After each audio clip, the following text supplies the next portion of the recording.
Nosso convidado de hoje aqui no estúdio do MP na TV é o Dr. César Dário Mariano da Silva. Ele é promotor de justiça de São Paulo e fez a palestra de abertura no 3º encontro regional do MPE aqui em Dourados.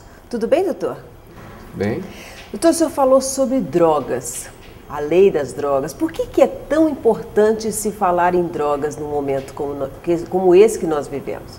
É uma discussão de cenário nacional. Isso não se restringe apenas ao Brasil e muito menos aqui a Mato Grosso do Sul. Hoje um dos grandes problemas que nós temos na humanidade, porque a droga ela é o vetor de praticamente todos os crimes violentos. Eu costumo dizer que ela é o câncer que assola o mundo. Câncer nós não conseguimos a cura até hoje, e a droga é a mesma coisa. A situação parece ser a mesma, né, doutor? A situação é calamitosa, porque quanto mais a gente discute, mais a gente vê o que a gente está longe de conseguir a solução para esse problema. Porque isso veio da ganância humana. É muito fácil se ganhar dinheiro traficando drogas. E é muito difícil se ganhar dinheiro trabalhando. Então, muitas pessoas acabam preferindo traficar a droga. Veja o exemplo no Rio de Janeiro, que crianças, ainda muito pequenas, elas são arregimentadas para o tráfico de drogas e muitas vezes elas que são as responsáveis por sustentar a família, acabam sendo até arrimo de família e fazem isso mesmo com o apoio dos pais. É uma coisa muito triste, que a droga do jeito que ela está hoje, se continuar assim, eu não sei o que vai ser do mundo. Se pegarmos crimes violentos de São Paulo, como homicídio, assaltos, a grande maioria deles tem como vetor principal o tráfico de drogas, ou de uma forma direta, quando um traficante mata um usuário ou vice-versa, ou de uma forma indireta, quando alguém pratica crimes sob efeito de droga. E não apenas drogas consideradas ilícitas, mas drogas lícitas também, como o álcool. Então essa discussão ela tem que ser muito mais ampla, inclusive no que diz respeito ao álcool. É algo que nós deveríamos também discutir, se deve ficar como está, se nós deveríamos mudar alguma forma, não se proibir, como já se tentou na lei seca, mas alguma discussão. Tudo que é proibido também gera uma certa curiosidade, né, doutor? Ah, sem dúvida nenhuma, tudo que é proibido a pessoa acha que é melhor. Deveríamos ter uma discussão. Em algumas comarcas de São Paulo, por exemplo, bares fecham às 10 horas, 11 horas, isso daí acabou diminuindo muito a criminalidade. O que me assusta é algumas pessoas quererem justamente o contrário, liberar o uso de drogas, descriminalizando as condutas, seja de Era uso, exatamente de o que eu ia tráfico. perguntar para o senhor é contra ou a favor? Eu sou totalmente contra, porque se a situação no que tange ao álcool já está como está, boa parte dos homicídios eles são praticados ou dentro do bar, ou nas imediações de um bar. E se fizermos isso com a droga, a situação ficaria muito pior. E o controle, como nós teríamos? Há muitos países do mundo, como Holanda, que nós temos cidades em que o uso de droga é permitido, eles estão voltando atrás. Eles já estão endurecendo um pouquinho a legislação, porque viram que não dá certo.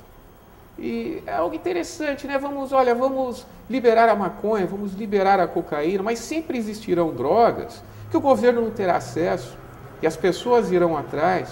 A pessoa não vai se conformar em fazer uso apenas daquelas drogas que são dadas, em tese, pelo governo. Elas queriam ir atrás de outras. Nós sempre teremos o tráfico de drogas. Será uma coisa muito complicada, não daria certo, principalmente num país como o nosso. Imagine só, o governo agora é responsável por distribuir drogas ilícitas. Às vezes não tem dinheiro nem para remédios importantes. Das vezes, nós vamos falar de distribuição de droga ilícita e o controle, como seria feito, seria terrível. E a justiça, doutor? Como a justiça anda ali, leis, nessa visão das drogas? A justiça ela é muito leniente.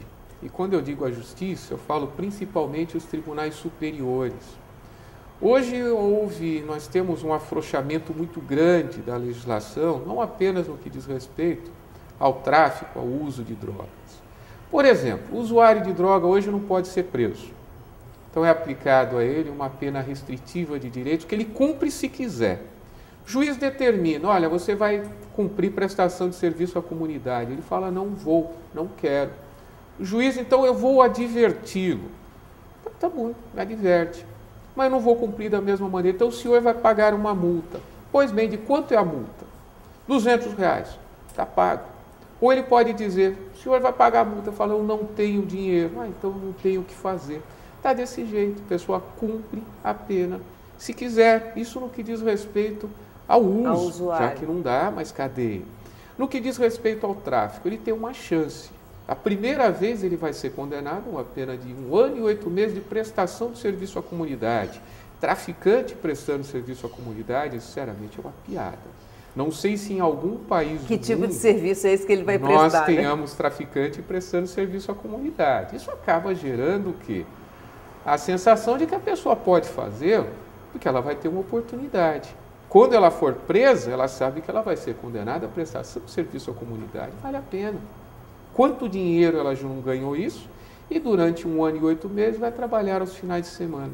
Para o quê? Pagar aquilo que ela já ganhou anteriormente. Me parece correto isso. Nós deveríamos ter uma política totalmente contrária. Tudo isso não acaba sendo assim, uma visão meio pessimista do senhor como promotor de justiça? No que diz respeito à área criminal, bastante. Bastante pessimista. Eu tenho visto decisões que me deixam muito perplexos, né?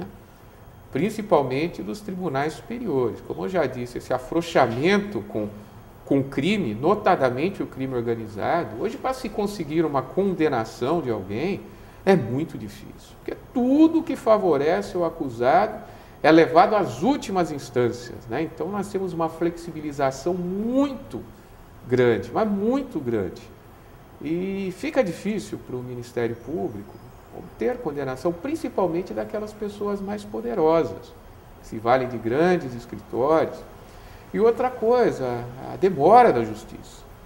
Então, muitos casos prescrevem. Muitos não é só de nós que somos leigos, não. A própria justiça reclama da sua demora. Esse desânimo é total, porque eu não vou dizer nem lei. Nós temos lei demais. Então, nós poderíamos diminuir metade das leis existentes, ainda nós teríamos muitas leis. O problema é de quem interpreta a lei.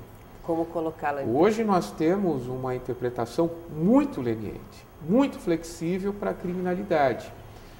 Nós temos hoje o crime organizado, cada vez mais organizado. Eles são muito mais organizados que o Estado, eles têm um passo à nossa frente. E quando nós tentamos, de alguma maneira, desbaratar uma quadrilha, a gente se vale nesse tipo de interpretação. A dificuldade que nós temos por uma quebra de sigilo bancário é muito grande. Às vezes até o juiz defere a quebra de sigilo bancário.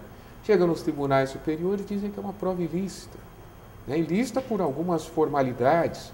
E esquecem-se muitas vezes que nós precisamos de algo muito mais importante, que é a segurança da sociedade. Então está se dando muita razão, muito prestígio, muita importância a alguns direitos, muitas vezes pequenos, algumas invasões à privacidade, por exemplo, se deixando de lado questões muito mais importantes que a segurança da sociedade.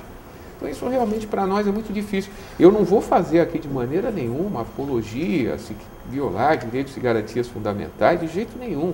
A lei existe, só que a interpretação da lei não pode ser feita da maneira como está. De uma forma assim, muito, muito flexível para a criminalidade organizada, principalmente a criminalidade organizada. Doutor, eu vou para o intervalo rapidinho, nós já voltamos para falar um pouquinho mais a respeito desse assunto tão palpitante e tão assustador, né? Nós voltamos daqui a pouquinho.